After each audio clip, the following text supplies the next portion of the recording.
Oi, Silvia. Oi, E tudo aí? bem? Será que hoje a gente Soube... consegue? so- Sobrevivi ao ciclone que passou aqui hoje. Ô, louco. Nossa Foi Senhora. feia a coisa. O pessoal tá espalhando os vídeos aí, perto da praia. Foi coisa de doido. Meu Deus do céu. Vamos aguardar um pouquinho, Silvia, que o pessoal demora um Isso, pouquinho para entrar, mas de qualquer forma, é. eu tô gravando, né, como eu tenho feito, e aí depois Aham, eu disponibilizo e às vezes muita gente acaba assistindo depois, porque é, tá tendo um ciclone de lives aqui no nosso tá. basquete, né? É impressionante hoje, Aham. especialmente tem muita coisa. Mas de qualquer maneira o pessoal, depois eu vou, além do vídeo que eu coloco, né, eu disponibilizo a apresentação, tá? Ah, Que tá, aí legal, é. o pessoal também pode dar uma acompanhada, tá bom? Aham, tá Vamos joia. aguardar mais uns minutinhos Mas aí aí. tu põe a apresentação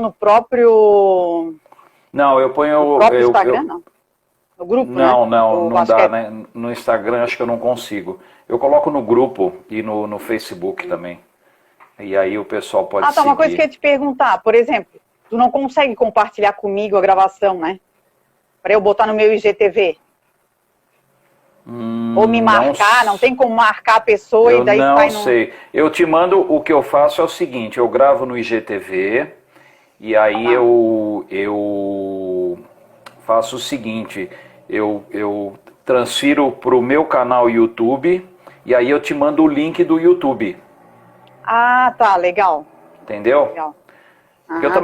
eu também não domino muito essas coisas, né? Então, É, a mas eu acho gente que é não dá, meio... porque eu já tinha perguntado para um outro amigo meu, que a gente fez É, uma live também, e daí ele também não sabia, então não sei se é possível isso, né? Porque na eu não publicação, sei. se a gente marca a pessoa, aparece no perfil da pessoa também, né? Agora Isso, o vídeo, pelo jeito, exatamente. não. Então, É, eu vou ser sincero, eu domino o básico, né? Eu sei fazer o básico e dessa forma que eu arrumei. Agora, eu não sei se dá para compartilhar. Não sei mesmo. Bom, mas enfim, vamos lá. Então, Silvia, acho que a gente pode começar, independentemente de qualquer coisa, para a gente não perder muito aham, tempo, né? isso. E a ideia é a seguinte: a gente tem uns 50 minutinhos para falar. Deixa eu colocar a tua apresentação na minha tela aqui. E Tá. para quem não conhece, né, a Silvia Deschamps, a Silvia é psicóloga do esporte, psicóloga clínica. A Silvia fez o doutorado comigo lá na USP, né? Foi uma pessoa que contribuiu bastante lá para o desenvolvimento da área. E, e a Silvia atua, né, em Florianópolis, ela é de Floripa, uma cidade bastante desagradável, né? Que eu não gosto de ir para Quase não Florianópolis, gosta, né? mas faz tempo, né, Silvia? A Faz, gente faz. estava Até com vocês estavam para vir e acabou não dando, tudo, né? exatamente, a gente estava com tudo pronto para fevereiro, para a gente ir para aí, mas foi Ah, exatamente no momento que a coisa estourou e aí foi complicado. Mas enfim, Silvia, obrigado primeiro, né? É um prazer muito grande falar contigo e a gente acabou não só tendo aí uma relação, né, de acadêmica, mas no fim acabou virando uma relação de amizade com as famílias. Todas as é. vezes que a gente vai para Floripa, no mínimo tem um jantar, né? No mínimo tem um jantar, para a gente poder bater papo e trocar figurinha. Bom, Silvia, eu queria que inicialmente, né, como eu sempre faço com as pessoas, e agradecendo aí o pessoal que já está entrando, como eu normalmente faço, vou pedir para você fazer um breve relato aí da tua carreira, né, na área da psicologia e como que você acabou indo para a psicologia do esporte. Então fica à vontade, Silvia, brigadão mais uma vez, tá? Obrigada também, eu agradeço. Eu costumo brincar que tem professor que orienta, né? Tem professor que desorienta e tem professor que não orienta. O Dante foi o melhor orientador que eu poderia conseguir. Opa. Tanto que ele foi guerreiro, né? Ele me aguentou no mestrado e no doutorado, né? Ô, louco. Foi jornada dupla, né, Dante? Foi jornada dupla, mas foi bom, foi muito bom, foi muito bom. Então deu tanto certo a nossa parceria que a gente acabou ficando amigo, né, Dante, da família. Exatamente, exatamente. Então, a minha formação então é como psicóloga aqui pela Universidade Federal de Santa Catarina, né? E aí, no início da minha carreira eu optei pela área clínica. E aí no meio do caminho, então eu descobri aí a psicologia do esporte e resolvi com a cara e a coragem apresentar um projeto lá para o Dante, né? Então, eu estava fazendo as contas, Dante, já são 22 anos na área. Já é uma estrada aí, né? Com certeza. Então, de psicologia do esporte já são 22 anos, né? Daí a minha formação, então eu fiz anteriormente, né, formação em outras áreas, na análise transacional, renascimento, leitura corporal, fiz coaching também, mas eu já tinha uma vertente na clínica nessa área do corpo, né? Então eu já tinha uma identificação nessa sintonia e nesse equilíbrio entre mente e corpo, né? Por isso que eu acho que eu acabei enveredando para o esporte também, porque eu sempre gostei, né? Eu fui atleta amadora de voleibol, então eu já tinha sempre pratiquei muitos esportes, sempre gostei do esporte, e aí não é à toa que eu fui acabar indo para essa área, né, da psicologia do esporte, aliando as duas áreas, né. Até era para eu ter feito educação física, mas aqui como eu fiz a pública, né, a UFSC, na época até eu poderia ter feito a UDESC, né, que é a outra pública, mas a carga horária é muito intensa, então eu ia levar muito tempo para conseguir finalizar as duas, né. E aí, tanto que eu acabei indo para o mestrado e doutorado na educação física, mas especificamente, então, na área de psicologia do esporte, né, quando eu me especializei.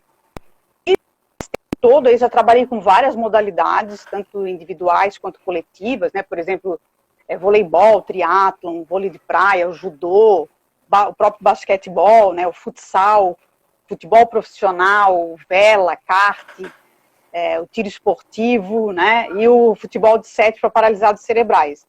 E aí, em termos de Olimpíada, eu participei aí de trabalho, né, de equipe de preparação psicológica de 2000 para Sydney e na elaboração da proposta do projeto de preparação mental do Esporte Clube Pinheiros, né? E no último ciclo paralímpico, então, tive a honra de trabalhar com 2 modalidades esportivas dentro do esporte paralímpico, e uma foi o tiro esportivo, né, pelo Comitê Paralímpico Brasileiro, e pela ANDE, Associação Nacional de Desporto para Deficiente, eu trabalhei com o futebol de 7 para paralisados cerebrais, né? Inclusive tivemos medalha de bronze, depois de 12 anos, né, sem ganhar medalha, e então foi assim, os resultados foram muito bons também, no tiro, né, então a gente teve, assim, foi um ciclo muito, muito legal, assim, acho que foi de bastante crescimento. Então, Silvia, o nosso tema é motivação no esporte, mas antes de entrar direto no tema, aproveitando aí essa tua introdução, né, eu queria que você falasse um pouquinho como é que é a intervenção, a atuação de um psicólogo nessa área esportiva. E como você trabalhou com o pessoal paralímpico e trabalhou também com atletas, né, não paralímpicos, existe muita diferença nesse tipo de intervenção? Acho que esse é um dado interessante para o pessoal conhecer, né? Uhum.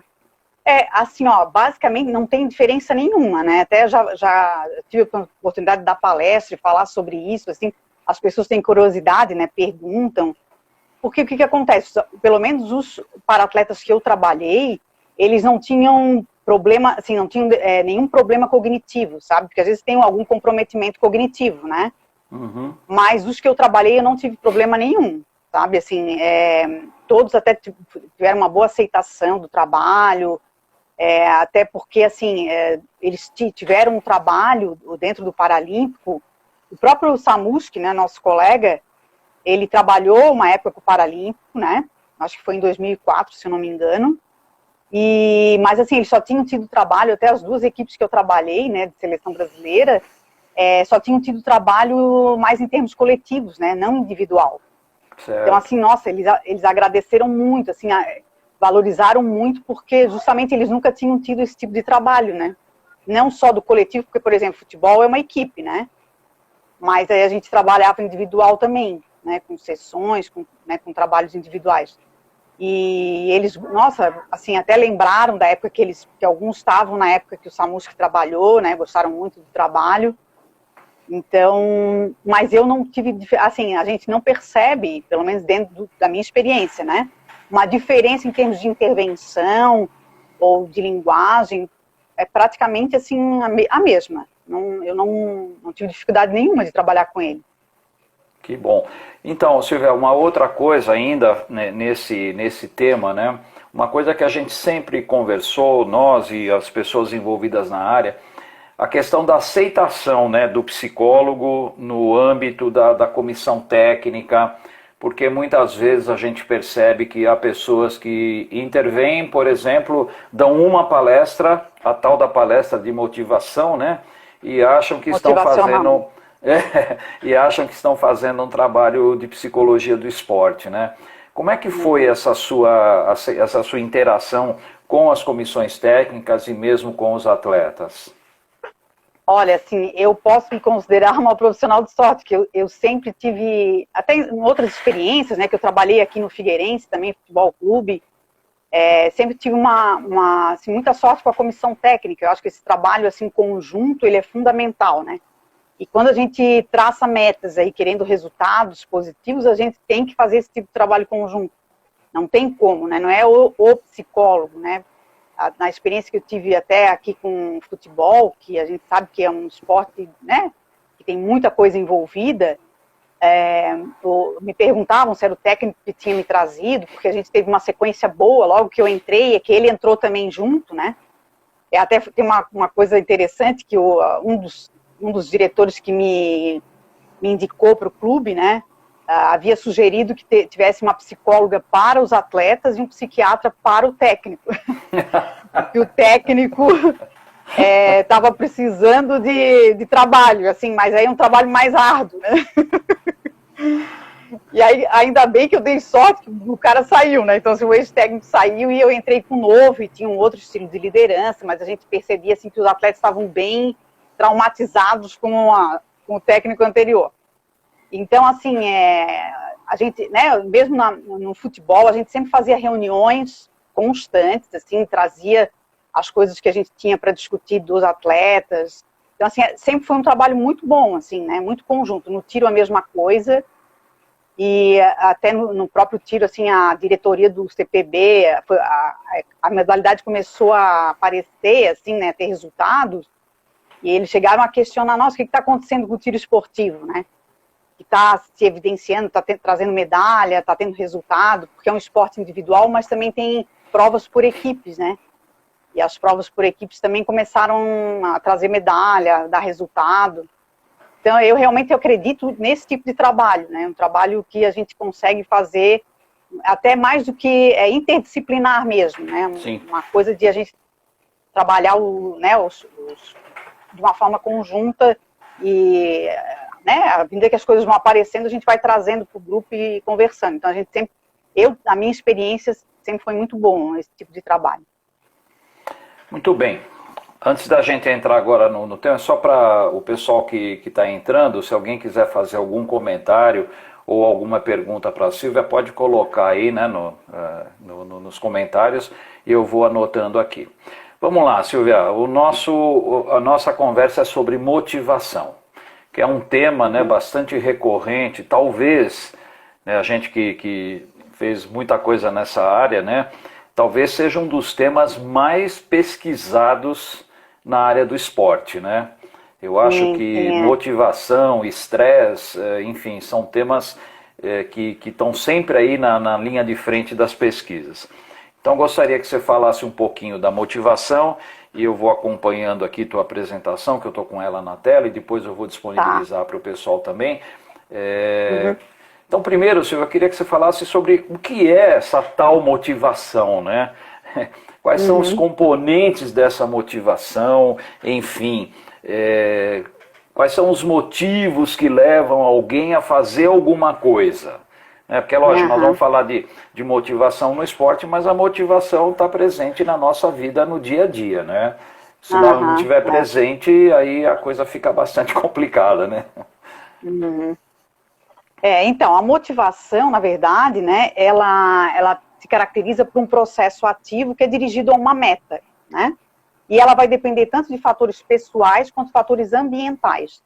Então, ela sempre prevê que a gente tenha um objetivo, uma meta a ser estabelecida, e a gente vai caminhar, então, em direção a essa meta, né? E aí, ela tem, na verdade, o que a gente chama de determinantes, né? Um determinante energético, que é o nosso nível de energia, é o nosso nível de ativação para a gente, é o que mobiliza a gente para ir para a ação, e, na verdade, um determinante de direção do comportamento, quer dizer, para onde eu vou, né? Então, eu mobilizo a energia, e aí eu vou em direção àquilo que eu quero. Então, para isso, nesse movimento, na direção, vão estar envolvidos, então, os nossos interesses, os nossos motivos, né, as nossas metas, né? Então, é super importante. Quer dizer, se a gente não tem isso claro, né, a gente não vai conseguir realizar algo, né? Tem que ter uma meta, eu mobilizo a energia e vou de encontro à realização dessa meta. E aí eu vou começar a criar estratégias, então, para eu poder realizá-la, né? E aí, assim, a gente tem dois tipos de motivos, né? Que são divididos, então, em motivos internos, tá? Aqueles relacionados à parte fisiológica, né? Os nossos motivos psicológicos, os sociais, a questão da afiliação, né? Eu queria ter a possibilidade de fazer parte de algo, né? De um grupo, a questão do poder, né? O próprio poder e a realização. E os motivos externos, então, que estão relacionados aos incentivos, às próprias premiações, até mesmo às próprias dificuldades que a gente enfrenta quando a gente vai estabelecer um objetivo e ir para realizá-lo, né? Porque a gente não é tudo, nem tudo flui assim. A gente vai encontrar obstáculos, dificuldades, isso tudo faz parte desse processo, né? De realização desse objetivo, né? Então, tem um conceito... Fala. Não, voltando... Bom, não, tudo bem.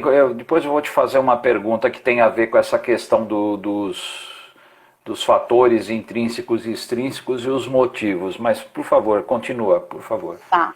Eu costumo dizer, até comparar, que os nossos motivos é o nosso pra quê, né? Não é o porquê, é o pra quê, né? Quer dizer, é aquilo que tu estava falando, na nossa vida, no dia a dia, não só no esporte, como na vida, a gente tem um pra quê. Pra que eu levanto todos os dias pela manhã? Né? O atleta, então a gente foi imaginar, né? Pô, pra que um indivíduo vai se envolver numa rotina de treinamento forte, pesada, porque um atleta profissional tem esse tipo de rotina, num calendário, né, maluco que a gente tem, né? E nós, nos outros países também, né, eu costumo brincar, tem gente que acha que a vida de atleta é fácil, né? É moleza, mas não é, quer dizer, para que esse indivíduo se envolve no esporte, né? O que leva ele o que mobiliza ele, né? Esse é um tema que, por isso que estava falando, que é tão comum no esporte e que realmente as pessoas têm curiosidade para saber, né? O que leva ele a fazer parte desse ambiente esportivo, desse ambiente competitivo, né? Ele vai enfrentar muitas, aqui quando a gente estava falando de dificuldades, de obstáculos, são muitas, né? Eles vão enfrentar. Não é pouco, não, né? E aí tem um conceito também que eu acho muito legal, que está relacionado à questão da motivação, que é o conceito de flow no esporte, que é quando a mente e o corpo estão, né, em fluxo, né, estão em total harmonia. E um dos aspectos que estão envolvidos no flow, justamente, é a motivação intrínseca, né, que a gente vai falar daqui a pouco, que é quando ele tem prazer na própria atividade. né, que ele está envolvido.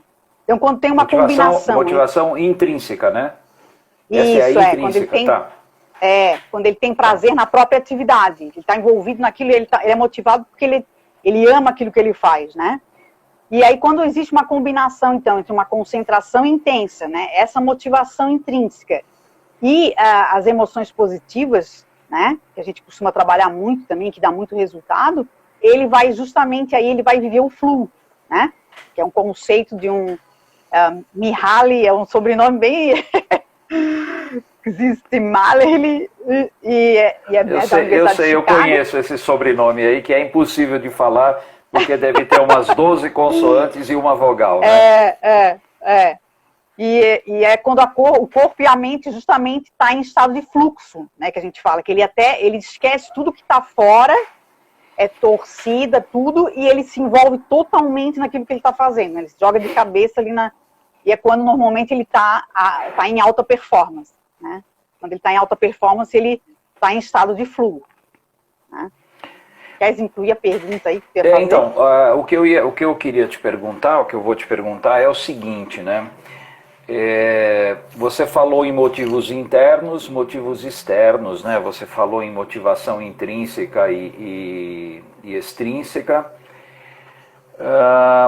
Existe alguma delas que predomina sobre a outra? Ou seja, resumindo, a motivação interna ela é mais importante que a externa, ou seja, o prazer de fazer é mais importante do que a recompensa por fazer, ou deve existir uma combinação de fatores?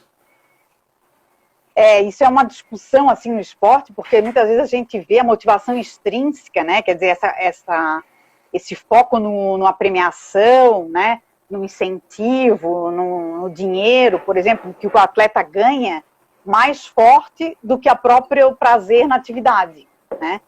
E eu acho interessante porque a gente observa nos estudos que a motivação intrínseca, ela na verdade, ela está mais relacionada ao sucesso do que a motivação extrínseca, né? Lógico que ele também não vai, ele vai querer, né, recompensa, ele vai querer premiação, mas normalmente quando o atleta está mais focado na extrínseca, né, no que está fora dele, a tendência é que o desempenho dele vai cair, tá? O que a gente vê, né, porque a gente tem 3 orientações, né, a intrínseca, a extrínseca e a desmotivação. Na verdade, ele pode cair para desmotivação, né, onde aí ele não percebe nenhum ganho intrínseco nem extrínseco e ele acaba abandonando a atividade, né?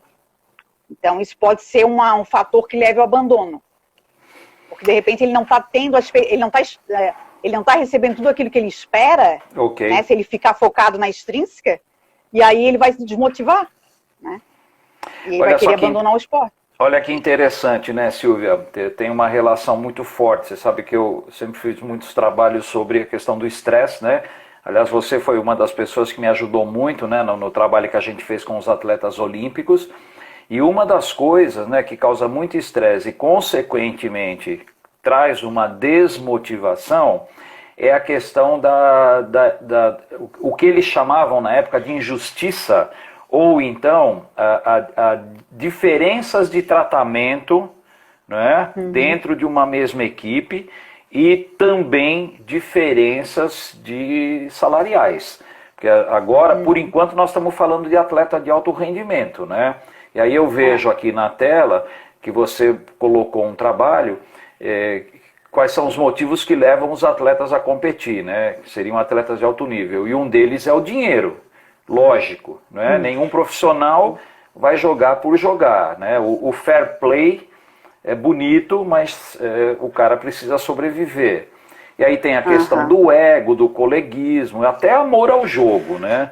Então, como é que fica essa questão, né, quando existe essa desmotivação por conta, por exemplo, do atleta entender que ele não está sendo tratado de uma forma justa dentro de uma equipe? Eu acho assim, particularmente no futebol, eu acho que tem muita diferença, assim, né, tem muita disparidade, né, de salários, por exemplo, lógico, os mais experientes, né, os que vêm de clubes maiores, dos que estão vindo da base, por exemplo, tem uma diferença boa, né, e assim, ó, até porque, por exemplo, a gente percebia que eles chamam, por exemplo, para entrevista. Quem que eles chamam sempre para entrevista? É o jogador que é mais conhecido, né, que já jogou em clubes grandes. Estou até dando a experiência que eu trabalhei aqui com o clube, o Figueirense é um clube, assim, em relação aos grandes do Brasil, fica mais, né, tanto que está sempre ali entre a A e a B. Mas isso é complicado, né, porque, por exemplo, assim, ó, a gente quer trabalhar a coesão de grupo, né, e aí, às vezes, complica, porque tem essa disputa, por mais que seja natural, né, que aconteça essa competição interna, ela também não pode ser tão grande a ponto de interferir num trabalho de equipe, né? Num trabalho de coesão de grupo, por exemplo. Porque aí senão fica aquela coisa assim, não vou passar a bola para ele, não vou, tipo, né? É uma coisa que eu não sabia, dependendo da posição que o jogador joga, ele ganha mais ou menos. Tipo, o atacante ganha mais do que um zagueiro, né? Então, esse tipo de coisa a gente percebe, sabe, assim, mesmo em outras equipes, né, no voleibol também, no basquete, né, com certeza tem aquele jogador que é mais experiente, e isso interfere também no sentido por exemplo, dele ouvir os jogadores mais velhos, né, ele ter essa humildade, o jogador mais novo, mesmo ele sendo ídolo, tudo, ele ter esse coleguismo, né, ele chamar, por exemplo, para conversar, ou dar umas dicas, né, para o jogador, e ele aceitar, né? Aí depende muito de jogador para jogador, né, Dante? Porque a gente sabe que alguns realmente não têm muita humildade, não se acham, né, como a gente usa aqui, manezês. Então não tem essa, tipo, se coloca mesmo numa posição superior e não, assim, né, sempre dá aquela distância, né? Agora, eu já conheci muitos atletas de ponta e que são bons e que não tem isso, né? Ao contrário, eles justamente querem trazer o jogador, né, para o lado dele, né, porque é vantagem para ele, né. Então, não dá esse distanciamento, né. Ô Silvia, voltando um pouquinho, você falou naquela questão do pra quê, né, que é a grande pergunta, pra quê, né, e não é nem o porquê, né, é o pra quê.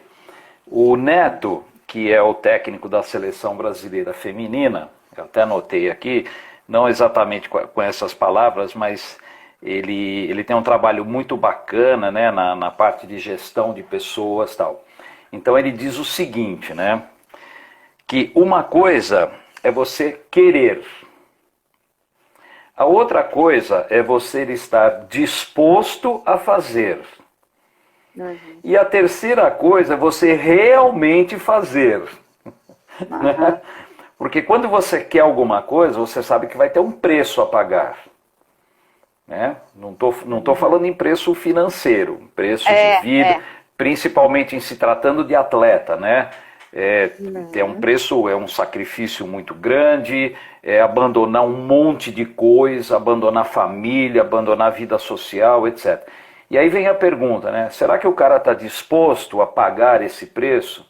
Aí o cara fala, não, eu estou disposto. Mas será que ele realmente vai pagar esse preço? Então eu acho interessante essa colocação. Isso tem muito a ver com motivação, né? Sim, total. Porque eu acho que se o motivo dele realmente for forte, né, a meta, é uma coisa que a gente costuma utilizar, é uma técnica que chama a prova dos 9, né? Porque às vezes a gente fala assim, a meta, o objetivo, pode ser qualquer um, né? Não pode, justamente por causa disso. Porque se o teu motivo, né, se a tua meta, o que tu... isso está totalmente relacionado à questão do comprometimento, do engajamento dele nesse processo, né? Então, assim, a motivação é o motivo que me leva a uma ação. Então, esse meu motivo, essa minha meta, esse meu interesse tem que ser muito forte. E eu tenho que trabalhar, aí que a gente, no mestrado, a gente trabalhou os aspectos psicológicos, né? Que estão interrelacionados. Muitas vezes eu tenho que trabalhar, sim, a minha autoestima, né? A gente não consegue separar o ser humano do atleta quando a gente está atendendo. Porque às vezes ele tem um problema de autoestima que interfere, por exemplo, na meta que ele estabeleceu, né? Uma outra coisa que a gente trabalha, por exemplo, ele tem uma meta e o técnico tem uma outra meta para ele. Então está tendo conflito de objetivos. E isso interfere. Eu trabalhei com uma equipe que tinha isso, né? O técnico tinha uma expectativa em relação aos atletas, os atletas tinham outra. Né? Exatamente. E aí a gente tinha que chegar a não, tem que trabalhar tudo na mesma direção, senão não chega, né? Senão não vai atingir. Com certeza. Né? Então, fala. Não, fala. E aí eu acho que, por isso que aquilo que a gente estava comentando, que não é numa palestra motivacional, né, que o cara vai se engajar, vai se comprometer e vai melhorar a performance dele para atingir resultado.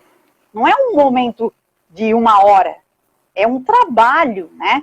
E a gente, aquilo que eu estava te falando, a gente usa essa técnica prova dos 9, não, vamos ver se realmente essa meta está redonda, a gente avalia 9 critérios lá para saber se realmente aquela meta está redonda, está certa para ele seguir. Senão a gente vai reajustar, né? Vai estabelecer uma outra, quer dizer, ele vai estabelecer, né? Porque sempre é ele que determina, né? O trabalho, a gente sempre faz, na verdade, trabalhando, inclusive, para a gente trabalhar comprometimento e estabelecimento de metas, engajamento, é sempre o cliente, né? No caso, o atleta que vai determinar, né? E a gente vai ajudando, vai facilitando esse processo de mudança dele. Então, Silvia, deixa eu mandar um abraço para a Aninha, irmã da Silvia, tá aqui prestigiando. Afinal, né, irmã tem que prestigiar, né? Poxa. Aninha, grande Aninha. Ô Silvia, eu acho, tudo isso que você está falando, né, é um negócio interessante, essa história da palestra, né? E geralmente essa palestra, ela é dada num momento em que o atleta, o que ele menos quer é ouvir uma palestra desse tipo, né? Porque geralmente essas palestras mágicas são dadas, por exemplo, às vésperas de uma final de campeonato. Ou seja, o cara não trabalhou o ano inteiro e aí chega na final do campeonato, ele acha que ele vai dar uma palestra e o time vai ser campeão, né? E eu acho uma outra coisa interessante, né, que você está falando, é que esse complexo, né, é um complexo de situações, né, não é só a questão da motivação, está tudo muito interligado, né, Silvia? A motivação, o estresse, a coesão tudo tem uma ligação, né? Quando um dente dessa engrenagem ele se quebra, ele arrebenta a engrenagem inteira, né? Totalmente, totalmente. A questão da comunicação, né, é muito importante. Tanto que é interessante que a gente às vezes acaba sabendo, assim, por exemplo, né, de conversa, o atleta às vezes tem um certo receio, algum tem, né, de se abrir pra gente, e aí ele pega e fala pro massagista, ou fala pro fisioterapeuta que ele é mais próximo de alguma situação que ele está passando, e aí depois ele se encoraja em falar para mim, porque assim, eu preciso saber da vida pessoal, e às vezes é que isso está interferindo, então a gente precisa trabalhar isso, né? Quando surge uma situação, por isso até que, por exemplo, né, eu acho que a pessoa que vai trabalhar com essa área, a gente sabe que fora do Brasil, né, tem muito técnico que trabalha como psicólogo de esporte, mas eu acho delicado porque justamente às vezes acontece de vir algumas emoções, algumas coisas que só o psicólogo de formação tem, né, a própria habilidade para poder trabalhar, né? Teve um técnico que eu trabalhei que ele disse, olha, Silvia, eu trabalho até um certo ponto, né? Depois dali, realmente eu não tenho capacidade. Eu acho que tem que ser um profissional da tua área para poder trabalhar, né? Porque eu não tenho essa competência, né?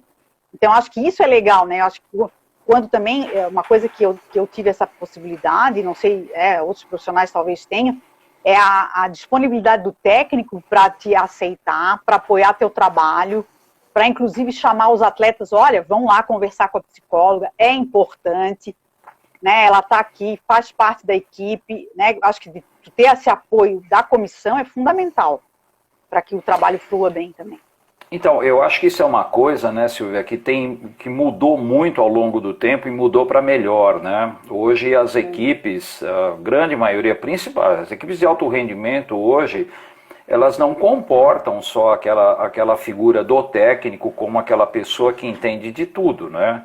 Então, por exemplo, mesmo aqui na nossa live, eu já conversei com fisioterapeutas, com nutricionista, com psicóloga do esporte, né, com você, já conversei com a Adriana Lacerda, que é outra psicóloga também bastante competente. Hoje uma comissão técnica ela tem que se complementar. Não é possível o técnico dar conta de tudo, né? Porque não dá, é o que você falou, chega uma hora, o técnico ele está focado, inclusive ele precisa de um apoio, né? Porque ele está focado num objetivo. Não são só os atletas que têm objetivos, o técnico também tem. O técnico também tem problemas, ele sofre emoções, ele também vai encontrar obstáculos, né? Ele tem problema fora da quadra, dentro da quadra, bom, enfim. Então o técnico faz parte também desse processo, não é?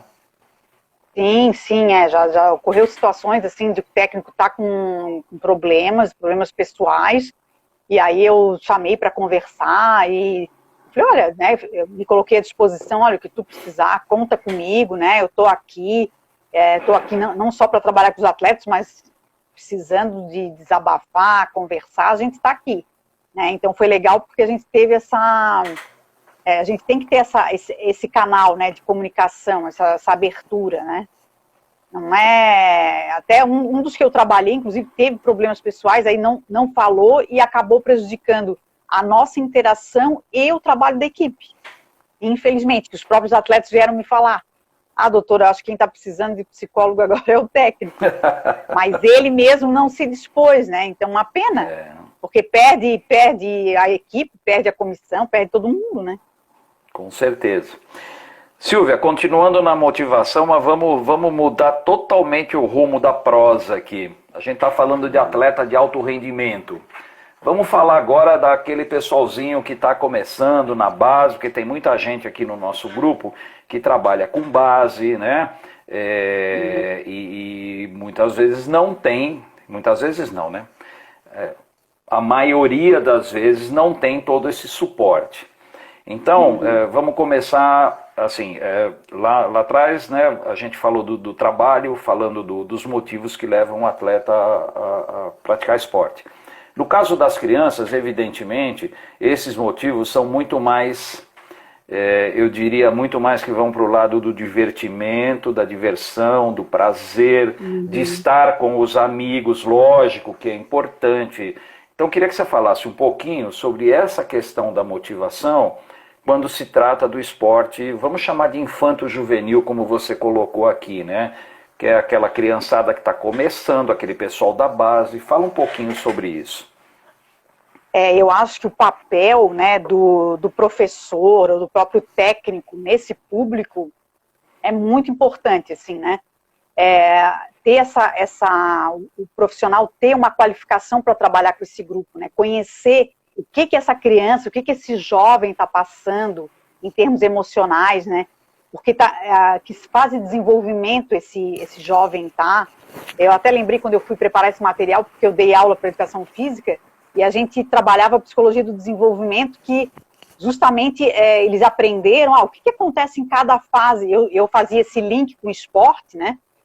Importante quem vai trabalhar com a base entender o que acontece em cada fase de desenvolvimento da criança, para eu poder trabalhar melhor, né, e entender o processo daquela criança. E quando ela está num grupo ainda, mais ainda, né, na equipe, porque tem uma série de coisas, ao mesmo tempo que ela está com os amigos, que a relação entre pares reforça a questão da aceitação, né, da autoestima, mas muitas vezes, às vezes é o contrário, tem um efeito contrário, né, fica aquela coisa da comparação, né, dele se achar menos que o outro. Quando, por exemplo, o profissional foca nessa questão da comparação de desempenho, né? E eu acho assim, entender, né, o que acontece em cada fase de desenvolvimento para o desenvolvimento mental, emocional, comportamental, a personalidade dessa criança, né? Porque esse profissional ele vai ter uma influência muito forte, né? E como tu mesmo coloca no teu livro, né, sobre o esporte na infância e na adolescência, esse profissional vai ter uma influência muito forte, por quê? Porque esse ambiente ele é permeado de ações adultas, né? Então são os pais, são os professores, são técnicos, o comportamento deles, o que eles fizerem, vai refletir direto na criança, no jovem, né? Com certeza. Isso a gente vê muito, né? Então, Silvia, aqui você coloca, né, como facilitar a participação de crianças e jovens. Então, você cita vários fatores aqui, como criar um ambiente que encoraje a motivação. Fala um pouquinho, eu acho que esse item, os outros você de uma certa forma já falou, né, diminuir metas de comparação, estimular relações. Agora, inclusive, né, eu tô quase terminando aí um outro livro sobre questões pedagógicas e eu tenho uma pessoa que é uma amiga que trabalha muito bem nessa área, a Sarit, que também é psicóloga do esporte e professora de educação física. Ela fala a questão do acolhimento. E nesse material que eu estou produzindo, eu falo de ambiente e eu fiz uma divisão entre ambiente físico, que é a quadra, o que ele oferece, a bola, o material que ele tem à disposição, e aquilo que eu chamei, não sei se é um termo, não sei se existe, mas eu chamei de ambiente humano, que é a relação, que se refere à relação entre as pessoas que fazem parte de um grupo e como essas pessoas recebem essas crianças, principalmente aquelas que estão começando, né? Que chegam cheias de dúvidas, né? De medos, de receios, né? Como é que é essa questão do ambiente que você cita aqui, o ambiente que encoraja a motivação? Eu acho que justamente isso que a gente estava falando, por exemplo, que o técnico, o professor, ele é responsável pelo clima motivacional, né, desse ambiente. Então, a forma como ele interage com a criança, se ele dá espaço, se ele foca na aprendizagem, né, se ele dá o tempo da criança aprender, porque mesmo que tenha outras crianças, né, eu acho que assim, ó, a forma como ele, na verdade, dá a possibilidade da criança experimentar aquele esporte, né, porque principalmente se ela está numa fase inicial, se ela está conhecendo, porque a gente vê isso, né, uma coisa que a gente discutia muito, né, antes lá nos grupos, o pai às vezes quer, primeiro que ele escolhe a modalidade para a criança não pode escolher, aí ela vai lá e assim, ela não tem chance de aprender, né, aí ela já quer sair, já quer mudar para outra, né, por quê? Porque não foi criado um clima, né, bem isso que a gente está falando, um clima motivacional para que ela realmente se engaje naquela atividade. Muitas vezes ela não teve essa oportunidade, né, que o professor ou o técnico não permitiram a ela, né. Então, de criar atividades, a forma como agrupar as crianças, né, é uma coisa que a gente vê muito, nós estuda muito no esporte infantil, não deixar aquelas filas enormes que a criança se dispersa e isso desmotiva, tira o foco da atividade, né. Então, eu acho que quando a criança, para ela se engajar, ela precisa sentir que ela está sendo aceita e acolhida, como tu falasse, naquele grupo, né. Porque normalmente perfeito. ela vai fazer, quando ela vai fazer uma aula, mesmo que seja um esporte individual, ela não vai, dificilmente ela está sozinha, né? Vão ter outras crianças, né? E eu acho assim, essa coisa da relação entre pares também é muito legal, porque isso também vai interferir no nível de motivação dela, né? Às vezes eu já ouvi relatos de casos, por exemplo, que o técnico, ele dá aquela puxada para quem tem mais habilidade, né? A gente experimenta isso até na aula de educação física, né? Eu até lembrei agora de uma situação que, como eu sempre fui muito do esporte, eu mesma excluía quem não tinha atividade, a gente não põe no time. Então, nas aulas de educação física, e assim, às vezes, nessas escolinhas também. E é um absurdo fazer esse tipo de coisa. A gente não pode excluir a criança, né? Se ela está ali para aprender, lógico que sempre vão ter aquelas mais habilidosas, né? Mas ali é o momento dela realmente não está se comparando com os outros, está buscando autorreferência e tendo esse suporte do próprio técnico ou professor. Então, Silvia... Porque senão é aquilo que ela vai abandonar a atividade, aquilo que a gente estava falando. Com certeza. Né? Não vai você falou um negócio aí que aconteceu a mesma coisa comigo, né? Eu, quando joguei basquete e tal, não era lá grande coisa, mas eu jogava. E na escola que eu estudei aqui em São Caetano, nós tínhamos um time de basquete muito bom, mas muito bom mesmo, que ganhava tudo. aqui na cidade, jogos escolares e tal.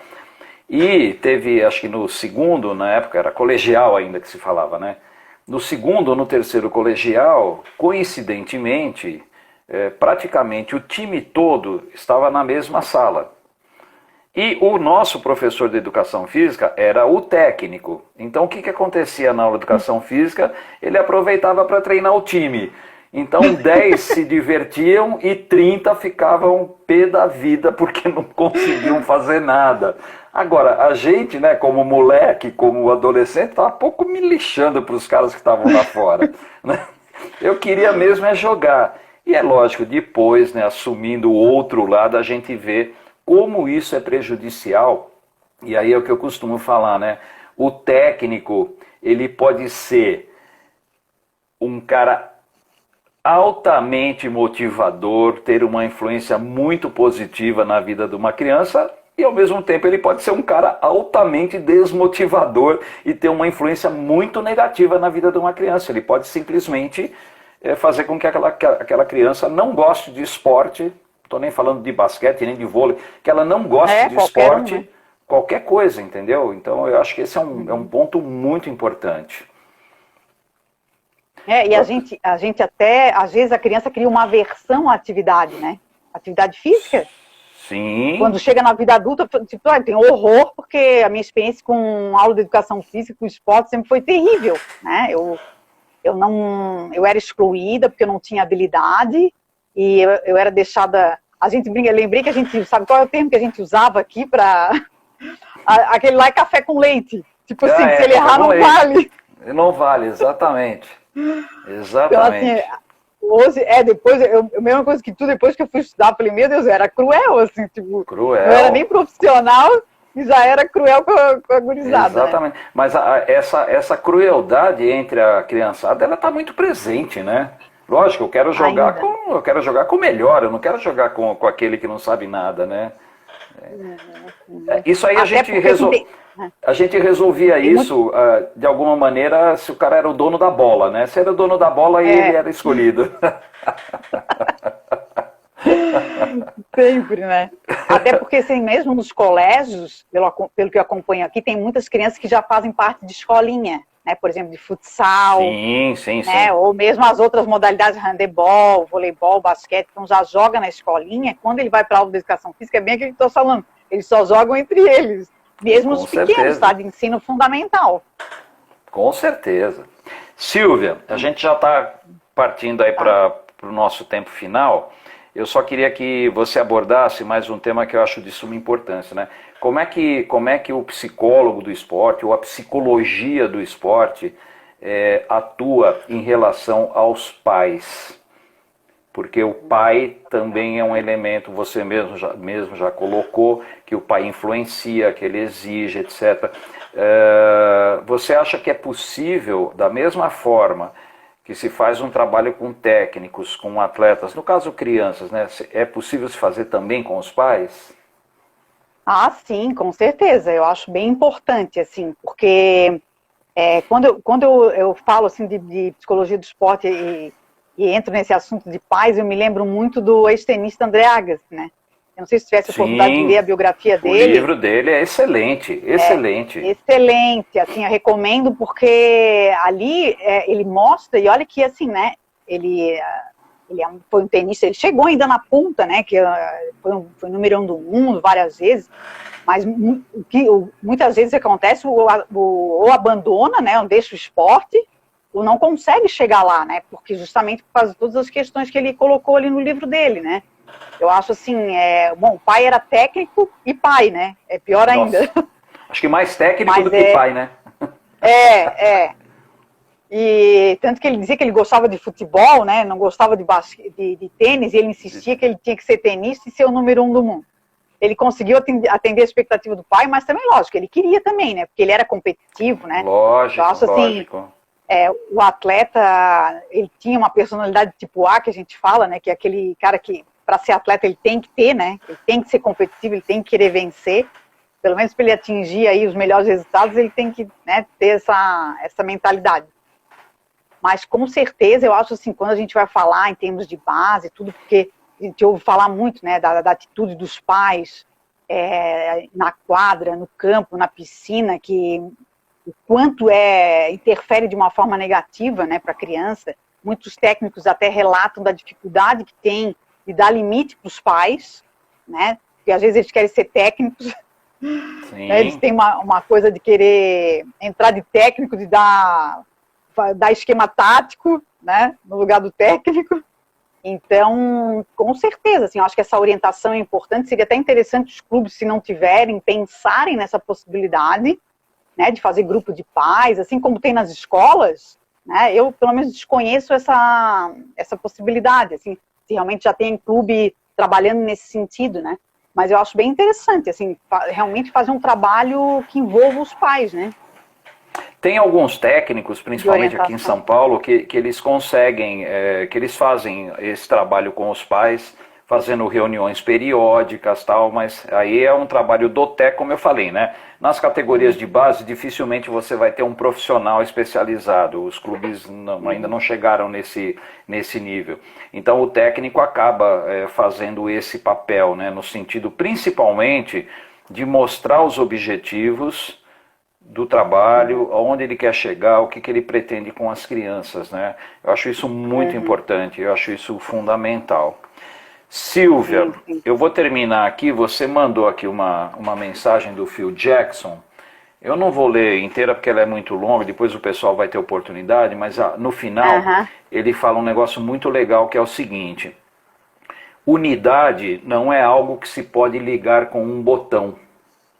É preciso criar um ambiente adequado para que floresça e alimentá-la com zelo a cada dia. Então é isso mesmo que a gente está falando, né? O ambiente é importante, o grupo, né? O grupo entender o que está sendo feito. Então eu acho que para terminar essa mensagem, ela é muito legal. E o Phil Jackson é outro... Assim... Eu acho que é outro livro também que vale a pena o pessoal ler, né? Do Phil Jackson, porque ele tem realmente um cara que tem uma filosofia muito bacana de trabalho. Tem as Cestas Sagradas e os 11 Anéis também, é bem legal, eu já li os dois. Exatamente. Muito legal. Eu acho que o papel do técnico passa por isso que ele está dizendo aqui, né? É criar esse clima, criar esse ambiente. Aí entra essa coisa que a gente está falando do clima motivacional, né? Que não é só o aspecto técnico e tático, ele pode contribuir também, de alguma forma, dentro do âmbito dele, da questão psicológica. Né? Porque isso vai interferir na coisa da coesão do grupo, do engajamento do atleta, né? Do comprometimento dele, inclusive, nos outros aspectos que ele trabalha, né? Com certeza. Muito bem. Silvia, pessoal que esteve presente aí, eu quero agradecer demais a presença de vocês, né? Agradecer a Silvia pelo tempo e mandar um abração aí particularmente para a família, né, que são nossos amigos aqui, para Aninha, para Elza. Manda um beijão para todos aí também. O time todo, né? Vamos ver se a gente consegue ir para Florianópolis, né, Silvia? Quando acabar essa bagunça toda aí, para a gente poder bater um papo pessoalmente. Então, Silvia, eu queria te agradecer e deixar aí esses minutinhos finais para você deixar uma mensagem para o pessoal, tá bom? Tá, eu quero te agradecer também, né? Foi muito bom, é sempre muito bom, né? Falar daquilo que a gente gosta, que é uma paixão essa área. E assim, a mensagem que eu gostaria de dizer é que realmente eu sou suspeita, mas eu amo o que eu faço, né? Essa é uma área apaixonante para quem gosta de esporte, né? E eu acho assim importante assim de cada profissional que trabalha na área, eu acho que dá o seu melhor. E uma coisa que eu gostaria de completar com relação à questão do técnico, assim, e por isso que a gente estava falando que o técnico também pode usufruir, né, do trabalho do psicólogo, porque ele é um espelho para a equipe que ele trabalha, né? Então, a forma como ele se comporta, a atitude dele, o posicionamento dele, o estilo de liderança, né? A gente não falou muito em liderança aqui, mas é um outro aspecto que é muito estudado, interfere diretamente, né, no trabalho dele. Então, ele sempre se colocar como uma pessoa, né, com humildade, eu acho com essa abertura para crescer, para melhorar, porque esse espelho, eu acho que o Phil Jackson, que a gente falou aqui, é um exemplo disso, né? Ele é um cara que ele sempre se trabalhou, ele foi buscar o Zen budismo, né? Até para trabalhar para a própria meditação. Então, porque ele entendia dessa forma, né? Ele entende dessa forma, que eu acho que o trabalho começa por ele, né? E ele servindo como espelho para a equipe que ele está trabalhando. Eu acho que é a melhor forma. É isso aí. Gente, muito obrigado. Tá. Silvia, brigadão, tá? Um beijão. Obrigada tudo também. de bom para você. Foi ótimo. Um grande abraço para todo mundo aí. E na quinta-feira, pessoal, na nossa live, no nosso plantão de dúvidas, nós vamos estar conversando com o Vitor Haddad, que é o preparador físico das categorias de base da Confederação Brasileira, tá bom? Então vai ser também interessante. Aproveitem que estão muito boas essas lives, eu tenho acompanhado. Então é isso aí. Valeu, Silvia, obrigado. Tá, um abração beijo. então. Gente, beijo um beijão para todos vocês tchau, aí. Valeu, tchau. gente. Tchau, tchau.